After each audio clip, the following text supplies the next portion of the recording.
നമസ്കാരം. ജനങ്ങളിപ്പോൾ UDF നോക്കി ഇതാ ഇങ്ങനെ പാടി തുടങ്ങിയിട്ടുണ്ട്. UDF കേറിയെ അടിപിടിയായി മാറിയേ, മുഖ്യമന്ത്രി ആരെന്ന് സൊല്ലപ്പ, കസേര കളികൾ കഴിഞ്ഞുപ്പ എന്നൊക്കെ ചോദിച്ചു തുടങ്ങിയിട്ടുണ്ട്. എങ്ങനെ ചോദിക്കാതിരിക്കും? ഇതാ റിസൾട്ട് വന്ന് ഒരാഴ്ച കഴിയുമ്പോഴും മുഖ്യമന്ത്രി ഇല്ല. എന്തൊരവസ്ഥ അല്ലെ? ഞാൻ പറഞ്ഞു വരുന്നത് ഇതിനെ പറ്റിയൊന്നുമല്ല.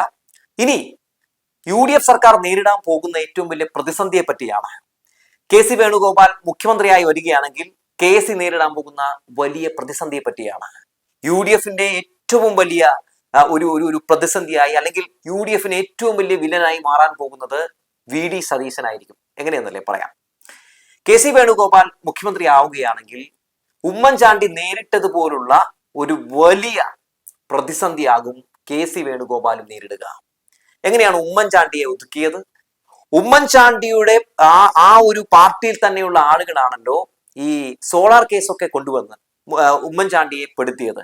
അത്തരത്തിൽ കേസുകൾ വന്നിട്ടുണ്ടെങ്കിൽ ആ കേസുകൾ പൊതുവെ പ്രതിപക്ഷം ഏറ്റെടുക്കുമെന്നും, പ്രതിപക്ഷത്ത് LDF ആയിരിക്കുന്നതിനാൽ സ്വാഭാവികമായും അതിശക്തമായിട്ടുള്ള പ്രതിഷേധം നടത്തുമെന്നും, ആ പ്രതിഷേധത്തിൽ ആ ഭരണം ആടി ഉലയുമെന്നും, ആ മന്ത്രിസഭ താഴെ വീഴുമെന്നും ഒക്കെ എന്തായാലും UDFകാർക്ക് തന്നെ അറിയാം. അതുകൊണ്ട് KC വേണുഗോപാലാണ് മുഖ്യമന്ത്രിയായി വരുന്നതെങ്കിൽ തീർച്ചയായും VD സതീശൻ പക്ഷം KC വേണുഗോപാൽ പക്ഷത്തിന് നല്ല ഒന്നൊന്നര പണി കൊടുക്കും എന്ന കാര്യത്തിൽ യാതൊരു തർക്കവുമില്ല. ചരിത്രം അതാണ്. മാത്രവുമല്ല KC വേണുഗോപാൽ ആകട്ടെ ഇതൊക്കെ മനസ്സിലാക്കി തന്നെയാണ് കളിക്കുന്നത്. അതുകൊണ്ട് തന്നെ KC വേണുഗോപാൽ പക്ഷം VD സതീശന്റെ യഥാർത്ഥ സ്വഭാവം എന്താണെന്ന് തുറന്ന് കാണിച്ചു കൊടുക്കുന്നുണ്ട്. VD സതീശൻ ഒരു അപകടകാരിയായിട്ടുള്ള വ്യക്തിയാണെന്ന് കാണിച്ചു കൊടുക്കുന്നൊക്കെയുണ്ട്. അതുകൊണ്ട് തന്ത്രപരമായി VD സതീശനെ ഒതുക്കാനുള്ള മറ്റൊരു നീക്കത്തിലേക്ക് കൂടി KC വേണുഗോപാൽ പക്ഷം പോവുകയാണോ എന്ന് സംശയിക്കേണ്ടിയിരിക്കുന്നു. അതെങ്ങനെയാണ്? ഈ VD സതീശൻ പക്ഷം ആ മന്ത്രിസഭയിൽ ഉണ്ടെങ്കിൽ, അല്ലെങ്കിൽ അദ്ദേഹം MLA ആയിട്ട് പോലും അവിടെ തുടരുന്നുണ്ടെങ്കിൽ അത് കോൺഗ്രസിന് വലിയ ക്ഷീണം ചെയ്യും, UDFന് ക്ഷീണം ചെയ്യുമെന്ന് KC വേണുഗോപാൽ എന്ന് പറയുന്ന കുറുക്കനറിയാം. അതുകൊണ്ട് KC വേണുഗോപാൽ ഈ VD സതീശനെ തന്ത്രപരമായി കീഴ്പ്പെടുത്തും. എങ്ങനെയാണത്? അതായത് VD സതീശൻ പോലും പറയുന്നു, മുഖ്യമന്ത്രി ആക്കിയില്ലെങ്കിൽ എന്നെ ഒരു മന്ത്രിയുമാക്കണ്ട, മാത്രവുമല്ല ഇനി മത്സരിക്കണമെങ്കിൽ ഇരിക്കൂറൊന്നും നോക്കി പോകണ്ട, എന്റെ മണ്ഡലത്തിൽ നിന്ന് തന്നെ വേണമെങ്കിൽ മത്സരിച്ചു എന്നൊക്കെ മാധ്യമങ്ങളിൽ വാർത്ത വരുന്നുണ്ട്. തീർച്ചയായും അതൊരു ഫേക്ക് ന്യൂസ് ആണെങ്കിൽ പോലും, ചിലപ്പോൾ യാഥാർത്ഥ്യമാകാം, ഇനി അത് ഫേക്ക് ന്യൂസ് എന്ന് ആരെങ്കിലും വാദിക്കുകയാണെങ്കിൽ പോലും അതൊരു ഇനി നടക്കാൻ പോകുന്ന KCയുടെ തന്ത്രമായിട്ട് ബന്ധപ്പെട്ടിട്ടുള്ള ഒരു നെക്സ്റ്റ് സ്റ്റെപ്പാണ്. KC വേണുഗോപാൽ പറവൂരിൽ മത്സരിക്കുകയും ശേഷം അവിടെ നിന്ന് ജയിച്ച് അദ്ദേഹം സഭയിൽ എത്തുകയും ചെയ്തിട്ടുണ്ടെങ്കിൽ പിന്നെ VD സതീശന് വനവാസം തന്നെയാണ്. VD സതീശൻ രാഷ്ട്രീയത്തിൽ നിന്ന് തന്നെ ശരിക്കും ക്ലീൻ ഔട്ടായി മാറാൻ പോവുകയാണ്. അദ്ദേഹം ഇനി രാഷ്ട്രീയത്തിൽ പിന്നീട് തുടർന്നിട്ട് പോലും കാര്യമില്ലാത്ത അവസ്ഥയിലേക്ക് KC വേണുഗോപാൽ കൊണ്ടുപോയി എത്തിക്കാൻ പോവുകയാണ്. KCക്ക് നല്ല ദേഷ്യമാണ്. എന്തുകൊണ്ടെന്നാൽ KC ആണല്ലോ പ്രതിപക്ഷ നേതാവായി VD സതീശനെ കെട്ടിയിറക്കിയത്. ആ VD സതീശൻ തന്നെ KCക്ക് വലിയ പാമ്പായി മാറുന്നു. അതായത് KC വേണുഗോപാൽ മുഖ്യമന്ത്രി ആകണ്ട എന്ന് ഏറ്റവും കൂടുതൽ ഇപ്പോൾ പിടിവാശി പിടിക്കുന്നത് VD സതീശന്റെ നേതൃത്വത്തിലുള്ള സംഘങ്ങളാണ്, VD സതീശനാണ്. അപ്പൊ അതുകൊണ്ട് തന്നെ KC നല്ല കട്ടക്കലിപ്പിലാണ്. KC അതിന്റെ ആ കട്ടക്കലിപ്പ് മുഴുവൻ എന്തായാലും മന്ത്രിയായ ശേഷം, മുഖ്യമന്ത്രിയായ ശേഷം തീർക്കും എന്ന കാര്യത്തിൽ യാതൊരു തർക്കവുമില്ല എന്നുള്ളതാണ്. അതിനോടൊപ്പം തന്നെ VD സതീശൻ പക്ഷം ഇപ്പോൾ വീണ്ടും ഫ്ലെക്സുകൾ നിർത്തുകയാണ്. ഹൈക്കമാൻഡിനെ വെല്ലുവിളിച്ചുകൊണ്ട് മുന്നോട്ട് പോകുന്ന കാഴ്ചയൊക്കെ നമ്മൾ കണ്ടുകൊണ്ടിരിക്കുകയാണ്. ഫ്ലെക്സ് നിർത്തിയിട്ടുള്ള ഒരു രീതിയിലുള്ള യുദ്ധങ്ങളും പാടില്ല എന്ന് ഹൈക്കമാൻഡ് പറഞ്ഞിരിക്കെ VD സതീശൻ പക്ഷം എല്ലായിടങ്ങളിലും ഫ്ലെക്സുകൾ നിർത്തുന്നു. ഒരുപക്ഷെ നാളെ മുഖ്യമന്ത്രി ആരാണ് എന്നുള്ളതിനെ പറ്റിയുള്ള വിവരങ്ങൾ, ആരാണ് എന്നുള്ള പ്രഖ്യാപനം ഒരുപക്ഷെ ഹൈക്കമാൻഡ് പുറത്തുവിട്ടേക്കും. അതിനു മുമ്പ് അവസാനത്തെ 18ാമത്തെ അടവ് കൂടി VD സതീശൻ നടത്തുകയാണ്. PR സംഘങ്ങളെയും തന്റെ അനുയായികളെയും ഒക്കെ ഉപയോഗിച്ചുകൊണ്ട് ഹൈക്കമാൻഡിനെ പ്രതിരോധത്തിലാക്കാൻ വേണ്ടിയുള്ള ശ്രമം നടത്തുന്നു. അതുമായി ബന്ധപ്പെട്ട ഒരു ഫ്ലെക്സ് ഇത് അവിടെ വെച്ചിട്ടുണ്ട്. ആ ഫ്ലെക്സിലെ ചില വാചകങ്ങൾ ഞാനൊന്ന് വായിക്കാം. ഇങ്ങനെയാണ് പറയുന്നത്: ജയിപ്പിക്കാൻ അറിയാമെങ്കിൽ ഭരിക്കാനും അറിയാമെന്നുള്ള തലക്കെട്ടുമായാണ് ഇങ്ങനെ പ്രചാരണം. നിയുക്ത മുഖ്യമന്ത്രി VD സതീശൻ എന്ന തലക്കെട്ടോടു കൂടിയാണ് ഈ പ്രചാരണം നടക്കുന്നത്. 32 MLA പിന്തുണ VD സതീശനാണെന്നും ആ ഫ്ലെക്സിലുണ്ട്. സ്വകാര്യ ചാനലിന്റെ മുഖ്യമന്ത്രി സർവേയും ഒക്കെ, അതായത് ഏഷ്യാനെറ്റ് ചാനലിന്റെ ഒരു മുഖ്യമന്ത്രി സർവേ ഒക്കെ ഇതിൽ കൊടുത്തിട്ടുണ്ട്. അപ്പൊ പൊതുവെ മുഖ്യമന്ത്രിയാകാൻ ഏറ്റവും യോഗ്യൻ സതീശനാണെന്ന് പറഞ്ഞാണ് മുന്നോട്ട് പോകുന്നത്. ഇതിൽ ഏറ്റവും രസകരമായിട്ടുള്ള കാര്യം, VD സതീശൻ മുഖ്യമന്ത്രി ആയിട്ടുണ്ടെങ്കിൽ നിമിഷ നേരം കൊണ്ട് ആ മന്ത്രിസഭ നിലം പതിക്കും, നിലംപരിശാകും എന്നുള്ളതാണ് ഒരു യാഥാർത്ഥ്യം. ആ യാഥാർത്ഥ്യം കോൺഗ്രസ്സുകാർ മനസ്സിലാക്കാതിരിക്കാൻ വേണ്ടി തന്ത്രപരമായി ഈ PR സംഘത്തെ വെച്ച് VD സതീശൻ ഇങ്ങനെ അവരെയൊക്കെ ഇങ്ങനെ പറ്റിക്കാൻ വേണ്ടി, അവർ അത്തരത്തിലുള്ള ചിന്തയിലേക്ക് പോകാതിരിക്കാൻ വേണ്ടിയൊക്കെ അവരെ തന്ത്രപരമായി മൂപ്പര് പറ്റിച്ചുകൊണ്ടിരിക്കുകയാണ്. എന്തുകൊണ്ടെന്നാൽ VD സതീശൻ എന്ന് പറയുന്ന വ്യക്തി പ്രതിപക്ഷ നേതാവ് എന്ന നിലയിൽ തീർച്ചയായിട്ടും അദ്ദേഹം ഓക്കെ ആയിരുന്നു. കാരണം ഈ നാക്കിനെല്ലില്ലാത്ത ഒരാളെയാണ് ശരിക്കും പ്രതിപക്ഷ നേതാവായിട്ട് വേണ്ടത്. ആ കാര്യത്തിൽ പെർഫെക്റ്റ് ആയിരുന്നു VD സതീശൻ. അങ്ങനെ ഒരാളെ മുഖ്യമന്ത്രി കസേരയിൽ കൊണ്ടുപോയി ഇരുത്തിയാൽ എന്താണ് സംഭവിക്കാൻ പോവുക എന്ന് ചിന്തിച്ചു തുടങ്ങിയാൽ എല്ലാ കോൺഗ്രസ്സുകാരും പറയും KC വേണുഗോപാൽ മതി എന്ന് പറയും. അത് KC നേരത്തെ മനസ്സിലാക്കിയിരിക്കുന്നു.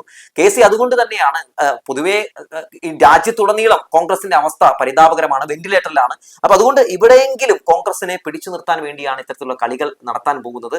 എന്തായാലും VD സതീശനും KC വേണുഗോപാലും തമ്മിലുള്ള അറിഞ്ചും പുറഞ്ചും ഉള്ള ആക്രമണങ്ങളാകും ഒരുപക്ഷെ 5 വർഷം നമ്മളൊക്കെ കാണാൻ പോകുന്നത്. ഇപ്പോൾ തന്നെ ഒരു മുഖ്യമന്ത്രി സ്ഥാനാർത്ഥിയെ പോലും പ്രഖ്യാപിക്കാൻ കഴിയാത്തവർക്ക് എങ്ങനെയാണ് ഇവർ പറഞ്ഞിട്ടുള്ള വാഗ്ദാനങ്ങൾ നിറവേറ്റാൻ കഴിയുക, പ്രകടന പത്രികയിൽ പറഞ്ഞിട്ടുള്ള കാര്യങ്ങൾ നടപ്പിലാക്കാൻ കഴിയുക?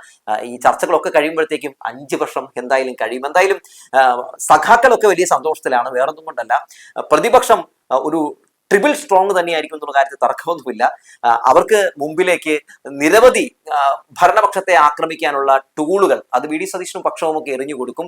ആ പ്രകടന പത്രിക ഒരു പ്രഹസന പത്രികയായി മാറും. ആ പ്രഹസന പത്രിക ഉയർത്തിപ്പിടിച്ചുകൊണ്ട് തന്നെയാകും സഖാക്കൾ അറഞ്ചും പുറഞ്ചും എന്തായാലും ഭരണപക്ഷത്തെ ആക്രമിക്കാൻ പോവുക. ഇപ്പോൾ തന്നെ VD സതീശന്റെ ഫേസ്ബുക്ക് പേജിൽ എന്ത് പോസ്റ്റ് ഇട്ടിട്ടുണ്ടെങ്കിലും വന്നു വീഴുന്ന ചില കമന്റുകൾ കൂടി വായിക്കേണ്ടതുണ്ട്. കോൺഗ്രസ്സുകാർക്ക് പോലും മടുത്തു എന്നുള്ളതാണ് ഇവരുടെ അടി ഇടിയൊക്കെ. ഒരു പ്രവർത്തകൻ ചോദിക്കുകയാണ്, മഴക്കാറ് മാറി നിലാവെന്ന് കാണുമോ എന്ന് പരിഹസിക്കുകയാണ്, എന്തെങ്കിലും മുഖ്യമന്ത്രിയെ പ്രഖ്യാപിക്കുമോ എന്നാണ് ചോദിക്കുന്നത്. ഒരാൾ നിസാർ എന്ന് പറയുന്ന ഒരു പ്രവർത്തകൻ ചോദിക്കുന്നു, അത് ഗംഭീര വിജയം നേടിയ കേരളം, ജനം വിജയം ആഘോഷിച്ച 24 മണിക്കൂറിനുള്ളിൽ തന്നെ കേരളത്തിന്റെ മുഖ്യമന്ത്രി വരണമായിരുന്നു. അൺഫോർച്ചുനേറ്റ്ലി കുറുക്കൻ KC കേരളത്തിലേക്ക് എടുത്തു ചാടി എല്ലാ സന്തോഷവും കെടുത്തി, VDക്കൊപ്പം എന്നാണ് പറയുന്നത്. അപ്പോൾ ഇതിൽ രസം എന്ന് വെച്ചിട്ടുണ്ടെങ്കിൽ ഇവര് തമ്മിൽ അങ്ങോട്ടേക്ക് ചെളിവാരി എറിയുകയാണ്. ഇവർ തമ്മിൽ ഒട്ടും ഐക്യമില്ല എന്ന് ജനങ്ങളൊക്കെ കണ്ട് മനസ്സിലാക്കുകയാണ്. മറ്റൊരാൾ ഇഷാഖ് അലി എന്ന് പറയുന്ന പ്രവർത്തകൻ പറയാണ്, വെറുത്തുപോയി, പിണറായി 10 കൊല്ലം കൊണ്ട് വെറുപ്പിച്ചത് കോൺഗ്രസ് 7 ദിവസം കൊണ്ട് വെറുപ്പിച്ചു, കല്യാണ വീട്ടിൽ മരണം സംഭവിച്ചതുപോലെയായി KCയുടെയും RCയുടെയും കടന്നുവരവെന്ന് പറയുന്നു.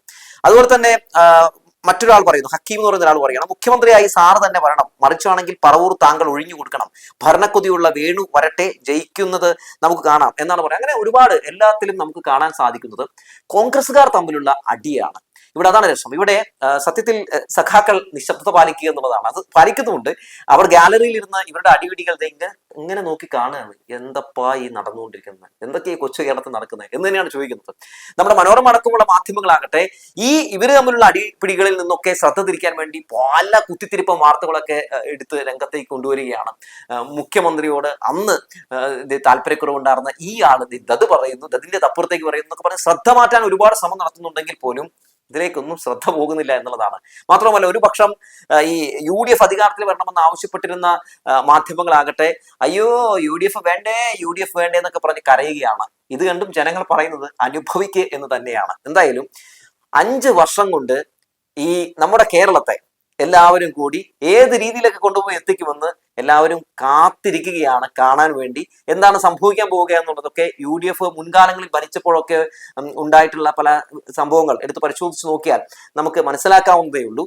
ഇനി സമരങ്ങളുടെയും പ്രതിഷേധങ്ങളുടെയും ഒക്കെ ഒരു വലിയ വരവാണ്. അതിനുള്ള സ്കോപ്പൊക്കെ ഇവർ തന്നെ ഉണ്ടാക്കി വെക്കും. ഇപ്പൊ തന്നെ കണ്ടില്ലേ, KSRTCയിൽ സ്ത്രീകൾക്ക് സൗജന്യ യാത്ര എന്നൊക്കെ പറഞ്ഞ് ഇവർ പ്രകടന പത്രികയിൽ എഴുതി ചേർത്തു. ഇപ്പൊ all Kerala bus operators association ഒക്കെ ഇപ്പൊ രംഗത്ത് വന്നിട്ടുണ്ട്. അവരെന്താണ് പറയുന്നത്? അവര് പറയാണ്, ഞങ്ങൾ നേരത്തെ VD സതീശനെ കണ്ട് ഇത്തരം സംഭവങ്ങളൊക്കെ ആയിട്ട് ബന്ധപ്പെട്ട് ചർച്ച നടത്തിയതാണ്. ഇപ്പൊ ഇതെങ്ങനെയാണ് ഇങ്ങനെ ഒരു പ്രഖ്യാപനമൊക്കെ നടത്താൻ പോകുന്നത്? അങ്ങനെ നടത്തിയിട്ടുണ്ടെങ്കിൽ ഈ ബസ് മേഖല മുഴുവൻ തകർന്നു പോകും, അത് ഞങ്ങൾ സമ്മതിക്കില്ല എന്നൊക്കെയാണ് ഇവർ പറയുന്നത്. എന്തായാലും എല്ലാവരും കൂടിയാണല്ലോ UDFനെ തെരഞ്ഞെടുത്തത്. അപ്പോ അവരതിലൊക്കെ എന്തെങ്കിലുമൊക്കെയുള്ള സൊല്യൂഷൻസ് കൂടി കണ്ടെത്തിയിട്ടുണ്ടാകും. ഇനി അങ്ങനെ കണ്ടെത്തിയിട്ടില്ലെങ്കിൽ അനുഭവിക്കുക എന്ന് മാത്രമേ പറയാനുള്ളൂ. എന്നാലും എന്താണല്ലേ, UDF കേറിയേ ഇപ്പോ മൊത്തം മാറിയേ എപ്പടി ഇருக்கு சொல்லப்பா അല്ലേ? എന്നാ ശരിയെന്നാ, അടുത്ത വാർത്തയിൽ കാണാം.